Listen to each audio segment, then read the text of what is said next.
I'm Courtney Ingham, and I am a Western tropical astrologer. I offer weekly astrology reports every Monday featuring the planetary and lunar energies for the week ahead. All times mentioned are in Eastern Standard Time. Becoming a subscriber is free, and all subscribers get additional free content. Becoming a paid subscriber is only $5 a month and helps to support this podcast. Paid subscribers receive discounts off of my readings and other offerings. Enjoy the show.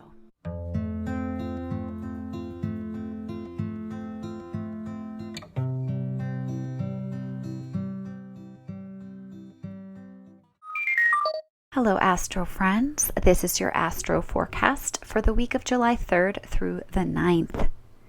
And this may prove to be an incredibly inspiring week for writers. If you happen to be a writer, make sure that you tune in to any inspirations and ideas that may be coming through in this week's astrology energy. Mercury is making plenty of positive aspects this week, including aspects to Uranus and Neptune, which could prove to be rather inspiring for writers. So definitely tune into that energy. I'm going to start the astrology overview by tuning into the lunar energies for this week.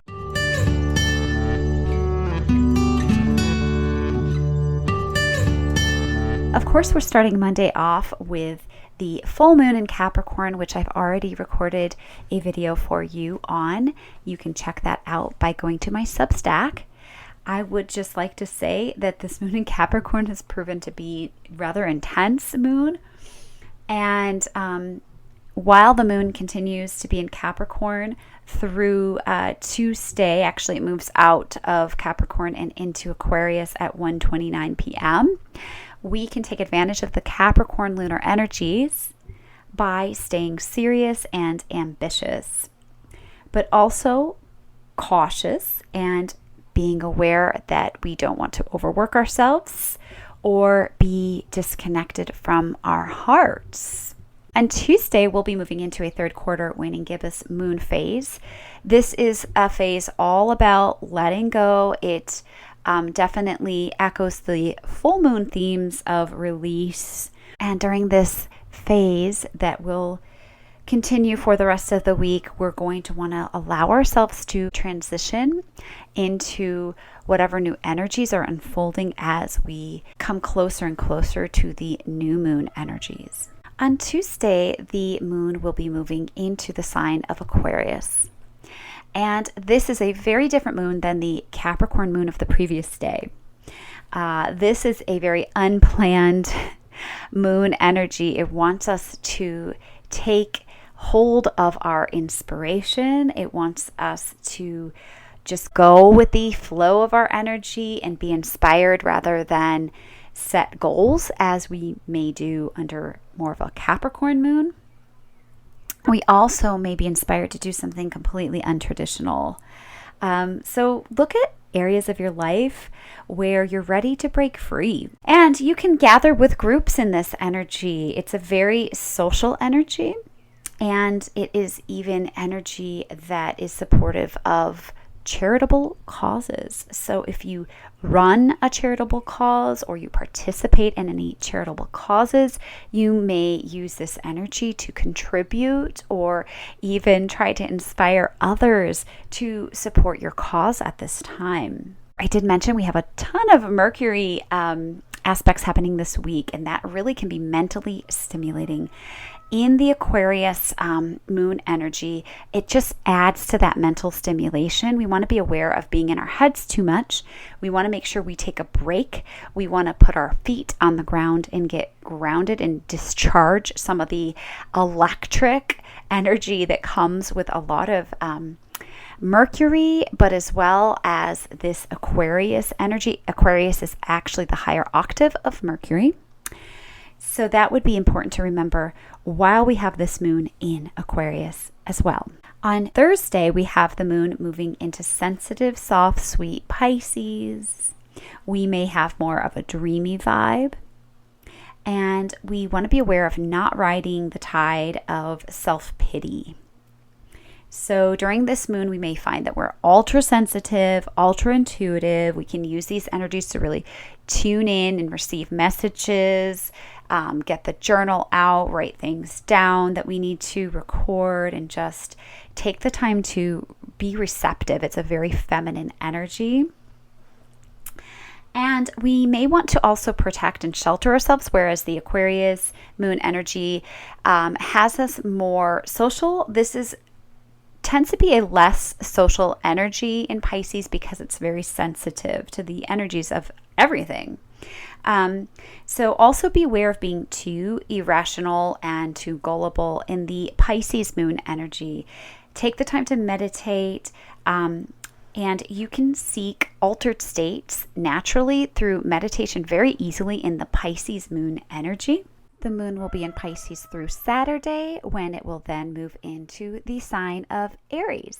Moon in Aries is a very, very different energy than moon in Pisces. We may feel much more ambitious in the Aries moon energy. Our emotions can run really high when the moon is in Aries as well, and emotions can have more of an angry, triggered charge to them.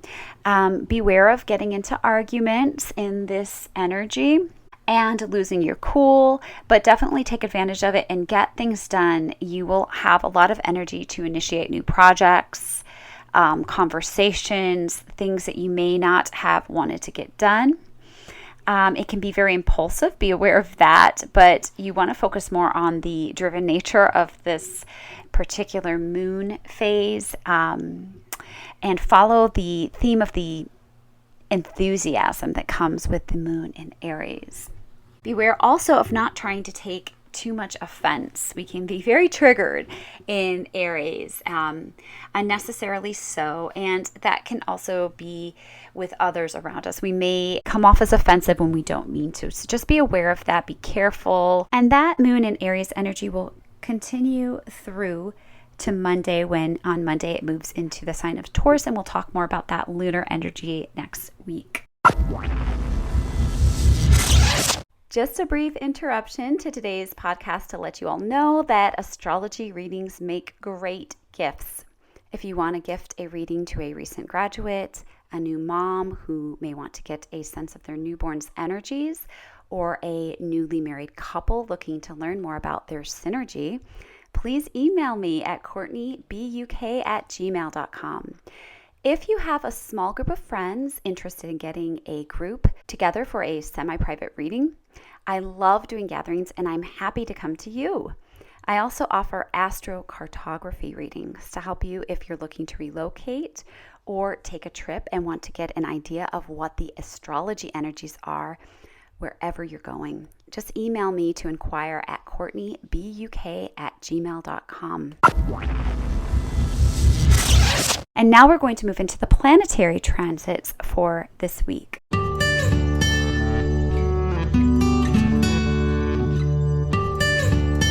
And for the planetary aspects happening this week, I've already spoken a lot about the full moon in Capricorn happening on Monday at 7:38 a.m. Check out my video if you haven't already on those energies. The next big planetary aspect that is happening will come on Thursday, when Mercury in the sign of Cancer squares Chiron in the sign of Aries.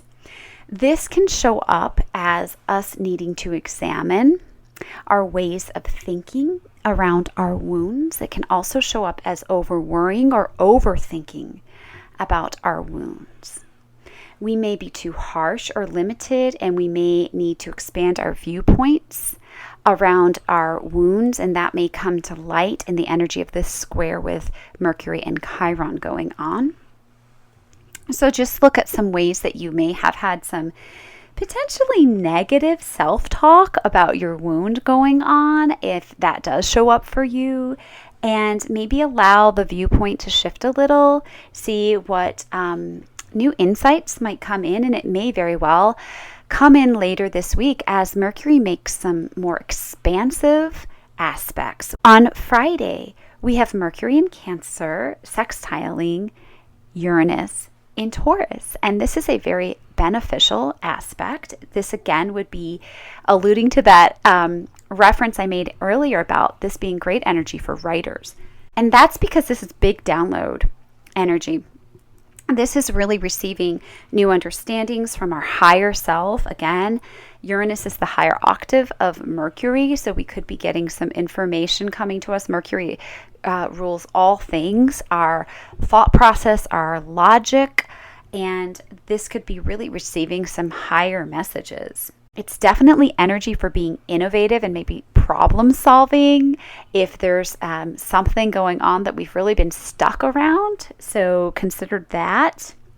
The next big planetary aspect happens on Sunday when Mercury in Cancer is going to be trining with Neptune, who is retrograde in Pisces. And this again is another very beneficial aspect that is happening.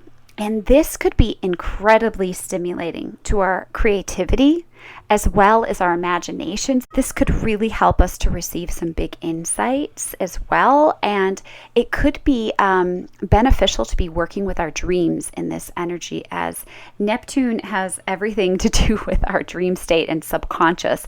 It could very well be messages that come through that we can work with and work through in the energies of this particular aspect. So get that dream journal out this week. Make sure you've got that available next to the bed to record your dreams.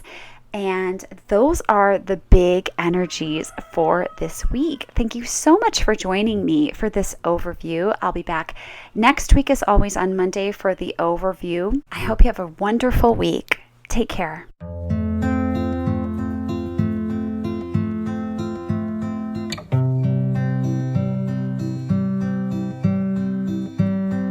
Thank you so much for joining me for this podcast. And if you have any comments you'd like to leave, I enjoy hearing from you and would love to communicate with you in the comments to hear how the energies are landing for you. And if you happen to have a friend who you think will enjoy this podcast, please do share it with them. I'm back every Monday with your weekly overview on my Substack account at courtneyingham.substack.com.